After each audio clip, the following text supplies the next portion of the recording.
School और college की सबसे अनोखी बात ये है कि वहाँ सब आपसे पढ़ने की उम्मीद करते हैं, लेकिन कोई ये नहीं बताता कि कैसे इफ़ेक्टिवली पढ़ना है। बस मान लिया जाता है कि ये आप खुद ही फिगर आउट कर लोगे। नो वंडर इतने सारे स्टूडेंट्स पढ़ाई के मामले में इतने स्ट्रगल करते हैं। वो मेहनत करते हैं, रिवीजन करते हैं, बट एग्ज़ाम आते आते सब भूल जाते हैं। ऐसा इसलिए होता है क्योंकि most of the popular learning techniques जो स्टूडेंट्स एग्ज़ाम टाइम में यूज करते हैं वो एक्चुअली सबसे कम इफ़ेक्टिव होता है। आज की इस वीडियो में मैं आपको 2 ऐसे टेक्निक बताऊंगा जो नंबर 1 हाईली इफ़ेक्टिव है क्योंकि ये साइंटिफिकली प्रूवन है, नंबर 2 इससे आपको इन्फॉर्मेशन लंबे समय तक याद रहेगी, एंड नंबर 3 इससे आपके मार्क्स सिग्निफिकेंटली इम्प्रूव होंगे। तो पहला टेक्निक्स है एक्टिव रिकॉल्स।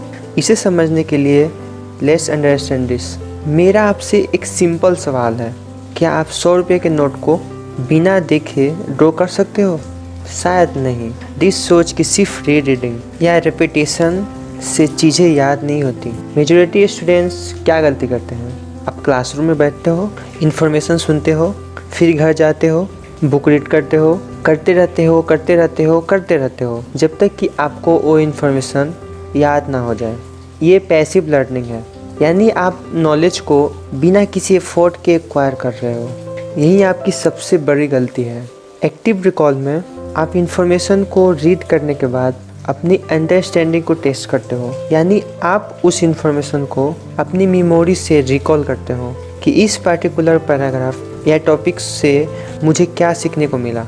ये टेक्निक इस प्रिंसिपल पर बेस है कि किसी भी चीज़ को याद करने के लिए आपको अपनी ब्रेन को स्टिमुलेट करना होगा। जब आप खुद से क्वेश्चन पूछते हो तो आपके ब्रेन को आंसर याद करने के लिए एफर्ट लगाना पड़ता है, जिससे वो स्टिमुलेट होता है। आप जितना ज़्यादा ब्रेन पावर उसे याद करने में लगाओगे, उतनी ही अच्छे से वो इन्फॉर्मेशन आपके ब्रेन में इनकोड होगी। जस्ट लाइक जब आप एक्सरसाइज करते हो तो हेवी वेट लिफ्ट करने से ही आपके मसल्स बढ़ते हैं। इन द सेम वे आप इन्फॉर्मेशन को याद करने में जितना ज़्यादा एफर्ट लगाओगे, वो इन्फॉर्मेशन उतने ही अच्छे से याद हो। सो एक्टिव रिकॉल करते कैसे हैं? बेसिकली टॉपिक को रीड करने के बाद आप बुक को बंद करके उसी इन्फॉर्मेशन को खुद को एक्सप्लेन करने की कोशिश करो। देन बुक से कंफर्म करो कि आपकी अंडरस्टैंडिंग सही है या नहीं, एंड अगर आपने कुछ मिस आउट किया है तो दोबारा उस प्रोसेस को रिपीट करो।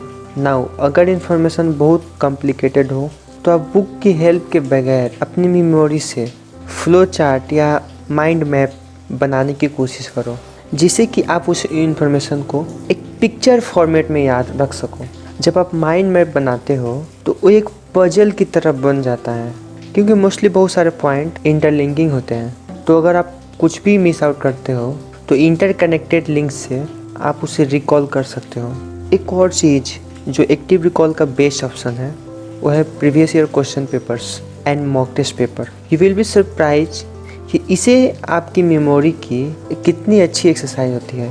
अब कुछ दिन बाद जब आप उसी टॉपिक को रिवाइज करोगे, then you will feel like कि मुझे तो कुछ याद ही नहीं है, और आप फिर से बुक को रीड करना चाहोगे। एंड यही मिस्टेक 99% स्टूडेंट कमिट करते हैं। सही तरीका ये है कि आप सिर्फ टॉपिक को देखकर उसे रिकॉल करो, खुद से क्वेश्चन करो, एंड देन मटेरियल रेफर करो कि आपने एग्जैक्टली क्या मिस आउट किया है। हर बार इस तरह रिवाइज करने से वो इन्फॉर्मेशन ओवर टाइम आपकी शॉर्ट टर्म मेमोरी से लॉन्ग टर्म मेमोरी में ट्रांसफ़र हो जाएगी। अनदर टॉपिक्स जो आप एक्टिव रिकॉल से कंबाइन कर सकते हो वो है the space repetition techniques. Majority students ये प्रॉब्लम फेस करते हैं कि जब भी आप उस चैप्टर या बुक को कुछ हफ्ते बाद रिवाइज करते हैं तो उन्हें मोस्ट ऑफ द डाटा याद नहीं होता, और फिर लगता है कि पहले से याद करके क्या फ़ायदा जब एग्ज़ाम तक कुछ याद ही नहीं रहता। तो यू नो ऐसा क्यों होता है? It's cause of the forgetting curves. अब आप सोचोगे ये क्या है?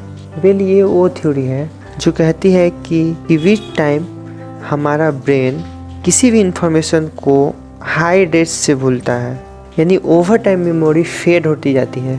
इस थ्योरी के मुताबिक जब भी आप थ्योरी को याद रखते हो तो उसके 1 घंटे बाद आपको सिर्फ 44% याद रहती है, उसके 1 दिन बाद 33% याद रहती है, उसके 2 दिन बाद 28% याद रहती है, और ऐसे ही धीरे धीरे करके 31 डेज के बाद आपको सिर्फ 21% इन्फॉर्मेशन ही याद रहती है। सोल्यूशन क्या है? सोल्यूशन ये है कि आप जितनी बार इस फॉरगेटिंग कर्व को इंटरक्रप्ट करोगे, आपको उस चीज़ को भूलने में और भी ज़्यादा टाइम लगेगा। लेट्स से कि आज आप बायोलॉजी में नर्वस सिस्टम पढ़ा, देन आप इसे कल रिवाइज करो। रिवाइज मतलब एक्टिव रिकॉल करो, नॉट री रीडिंग। फिर 3 दिन बाद फिर रिवाइज करो, फिर 2 हफ्ते बाद, फिर 1 महीने बाद। इस प्रोसेस में आपको अपने रिवीजन के बीच का गैप धीरे धीरे बढ़ाना है, इसीलिए इसे स्पेस्ड रेपिटेशन कहते हैं। आइडिया ये है कि जितनी बार उसे एक्टिवली रिकॉल करोगे और उसे जितनी स्पेस्ड आउट करोगे, आप उसे उतने ज़्यादा दिनों के लिए याद रखोगे। स्पेस्ड रेपिटेशन का पर्पज़ ये है कि आप गैप की वजह से उस इंफॉर्मेशन को भूल जाओगे, जिसे उस डेटा को रिकॉल करने के लिए आपको ज़्यादा से ज़्यादा ब्रेन पावर यूज करनी पड़े।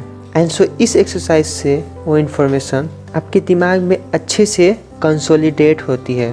अगर आप competitive exam like UPSC, medical, CA etcetera इन एग्ज़ाम्स की तैयारी कर रहे हैं, देन ये टेक्निक्स आपको अपने स्टडी मटेरियल्स को लंबे समय तक याद रखने में हेल्प करेगी। कमेंट करके बताएं कि आप इनमें से कौन सा स्टडी टेक्निक्स ज़्यादा यूज करते हो। वीडियो अच्छी लगे तो लाइक करें एंड बहुत अच्छी लगे तो शेयर भी करें। Thank you and stay focus and subscribe कर लें नेक्स्ट वीडियो के लिए। Thank you so much.